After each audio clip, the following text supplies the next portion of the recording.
মা দিদি গাইছে তুমি দিদি করছো ওই দিক তাকাও দেখো ওই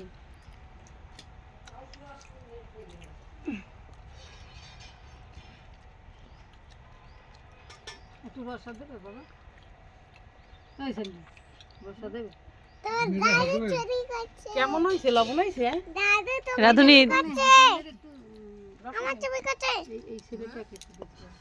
ডিমের রসা না মাংসের রসা? এই পিতন দাদু চুরি করো নিয়ে নাও খেলা সেলিব্রিটি এখানে তাড়াতাড়ি তোমাকে দেখছে সবাই অল্প একটু দিলেই নাও দিলেই তো। আমরা খাবো চামড়া খাইবে আমি একটু যদি পারো তো চামড়া দিস চলছে পিকনিক 2025 মেনু বললে ফেলাও মেনু বলো ভেনু বলো কোথায় সবই বলতে হবে।